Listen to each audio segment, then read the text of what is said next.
wedding, but you can't tell anyone because I want it to be a surprise. Promise? Okay, talk to you later. Bye! That was my friend Monica. I was just telling her, well, I can't tell you because it's a secret. But anyway, I know I can trust Monica not to tell anyone because after all, she promised me she wouldn't tell. So, hold on, I'm getting a text. What? That's my friend Brooke that just texted me, and she told me that Monica just texted her all about the secret that she promised me she wouldn't tell. You know, that really hurts. Monica promised me she wouldn't tell, but then she broke her promise. Has something like that ever happened to you? Maybe you're like me, and someone promised not to share a secret of yours, but ended up telling it anyway. Or maybe your parents promised to pick you up from school and take you somewhere special, but then they totally forgot. When someone makes a promise and doesn't keep it, it can really hurt your feelings, huh? Promises are made to be kept, but sometimes people make mistakes and they don't keep their promises. People aren't perfect, and that can be really hard for us to deal with sometimes. But thankfully, there's someone who is perfect. God. He's perfect in every way, and he will never let us down. There's a pretty cool verse in the Bible that says, "Let us hold tightly without wavering to the hope we affirm, for God can be trusted to keep his promise." Hebrews 10:23. Isn't that awesome? God can be trusted. He always keeps his promises. Even when others let you down, God never will. In your lesson today, you're going to learn all about how God keeps his promises. He has made thousands of promises in the Bible, but he's never broken a single one, and he never will. Well, until next time, see ya! Good morning, boys and girls. This is Miss Cynthia. Thank you for joining me today. Today we're going to learn about God's promises and how he is faithful to every single one of his promises, right? And our Bible story is found in the book of Genesis, chapter 27 through chapter 21. And actually, today's Bible story is all about a man named Abraham and his wife Sarah. So Abraham and Sarah wanted to have children, but they were really old. You know, in fact, they were older than most of your grandparents. You know, most of my grandparents probably. Abraham was 99 years old, and Sarah was 90 years old. Sarah was 90. And so, boys and girls, have you ever heard of a 90-year-old lady having a baby? Yeah, I haven't. It's pretty impossible, right? Or it seems pretty impossible. So anyway, that's crazy. You know, most moms with babies today, you know, that we know or that we think about, they're in their 20s or they're in their 30s or maybe 40 years of age, right? And so, boys and girls, I want to tell you now, you know, about Sarah and about Abraham, you know. So one day, Abraham heard from God. You know, it was a very special moment. You know, Abraham knew it was God speaking to him, so he listened very closely. God said to him, this is what God said to Abraham. You know, Abraham, I promise that you will be the father of many nations. And so Abraham probably thought, what? You know, no way. I'm 99 years old. How is it that I'm going to be a father of many nations, right? And so he was almost 100 years old. There was no way that he could have, you know, I guess, be a father to that many children, much less, you know, a father of nations, which means maybe like thousands of people, right? And so one day, not long after God made that promise to Abraham, Abraham was working in an oak grove when three important men came by. And so Abraham chose to honor them by inviting them to stay for a nice lunch.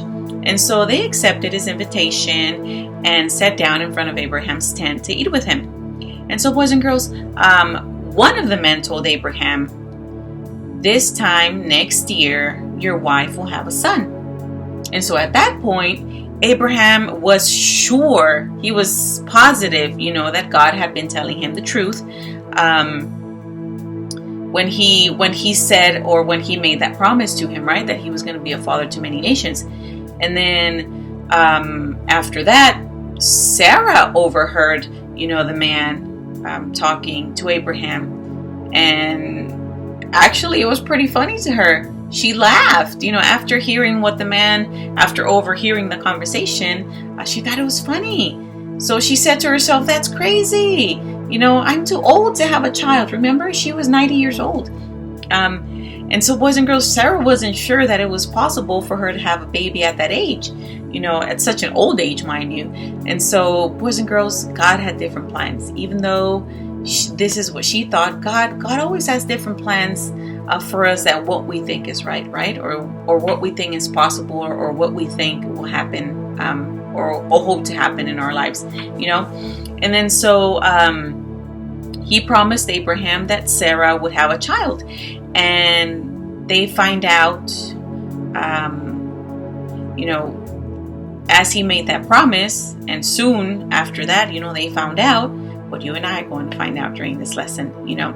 Whatever God promises, boys and girls, he will do, So for Abraham and Sarah, the promise was that they would have a child, And a year later, just like God said, Sarah had a baby boy named Isaac. And boys and girls, Isaac would go on to have children and grandchildren who would be leaders of many nations, just like God promised. And so, boys and girls, before we continue with our lesson, let's go over our power verse, and it's found in Hebrews chapter 10, verse 23, and it says, for God can be trusted to keep his promise. For God can be trusted to keep his promise. Hebrews 10:23. And so, boys and girls, in your lesson today, you'll learn all about the importance of trusting God no matter what, because God always, always, always keeps his promises. And so, have you ever lied? Or better yet, let me ask you this. Have you never lied? Right? Think about that. Have you never told a lie? Truth is, boys and girls, the truth is, let's be honest, we have all lied, and if we say that we've never told a lie, then that's probably a lie in itself, right? We've all lied, everyone has lied at some point in their lives, and that's, unfortunately, that's just part of being human. That's part of I guess that's part of our sinful nature, right? That we tend to lie, and boys and girls, it's sad, but we've all lied before, and it's not good to lie. We all know that it's not good to lie. In fact, one of the 10 commandments, is about not lying. Lying is the opposite of Jesus, boys and girls. In John 14:6, Jesus told his disciples, just like we talked about last week, I am the way, the truth, and the life. No one can come to the Father except through me. So, boys and girls, Jesus is the truth. Jesus is truth. He is all truth all the time. And everything about him is true. And everything he says is true. In fact, boys and girls, God cannot lie. He is perfect. God is perfect, which means his word is perfect, which means everything God says is perfectly 100% true. He cannot, and he chooses not to lie. So that means that God tells the truth every single time. God always tells the truth, right? And so, boys and girls, in our Bible story today, Abraham and Sarah, they weren't really sure what to think about that at first. They weren't really sure if they could trust God, right? So what God had promised to them seemed or was nearly impossible for them, being that they were really, really old, right? And being really, really old, almost 100 years old, the probability or the chances or the likelihood of someone having a baby is probably zero, right? So, boys and girls, in their human minds, there was no way that they could have a baby at that age, right? But boys and girls, God doesn't do things the way humans do it. God doesn't think the way humans think. God doesn't do anything the way we humans would probably do things, God does things in a supernatural way, boys and girls. So in other words, He does things that aren't normal for you or for me, things that are not normal for humans, God does things that are super or more super and more powerful than anything we could ever imagine, And so that is why, boys and girls, even though his promise to Abraham and Sarah seemed like it would never happen, it seemed impossible, really, he came through. He came through, and they had a son, and they named him they had a son, and then they named him Isaac, And so, boys and girls, with that, God's promise, even though God's promise seemed impossible, God showed Abraham and Sarah that he could be trusted, right? That he can do the impossible. He cannot lie, boys and girls. And so, boys and girls, whatever God promises, he will do, boys and girls. He did it for Abraham and Sarah. He promised they would have a baby, and they did. He did it for Moses. He promised Moses that he would deliver the Israelites from slavery and bring them to the promised land, and he did that. He promised Noah that it would, or he told Noah, that it would rain for 40 days and nights, and that the earth would flood, and it did. And he also told Noah that his family would be saved from the flood, and they were, boys and girls. And so, boys and girls, he did it for Mary too. He told her that she would have a baby, and that he would be the savior of the world. And 9 months later, Jesus was born. So, boys and girls, he did it over and over and over again. And his word, boys and girls, is 100% true. The Bible just proves over and over and over as we read that God is true to his promises. God keeps every single one of his promises, boys and girls.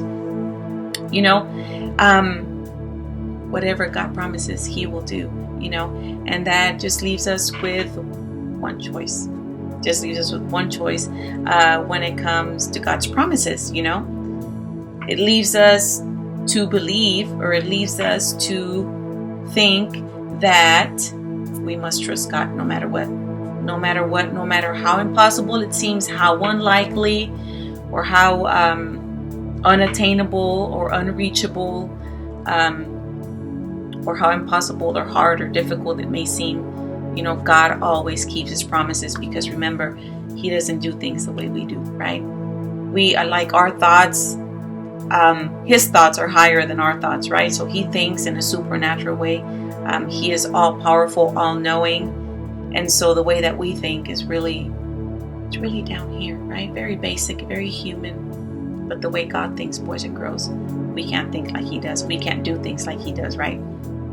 And so, boys and girls, no matter how hard, it seems to trust him, no matter how impossible, boys and girls, his promises may seem to our human mind, you can always trust him no matter what.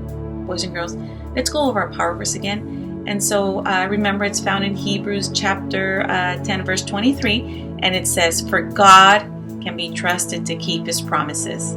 For God can be trusted to keep his promise. Hebrews 10:23. And so, boys and girls, my prayer for you today is that you trust God no matter what, boys and girls. I pray that you would trust God's word, his Bible, his word, the Bible, right? That you trust his word and be able to stand on his promises, boys and girls, throughout your lives, And I pray, boys and girls, that God shows you just how trustworthy he is. I love you guys. Have a great week, and I'll see you next Sunday. Bye.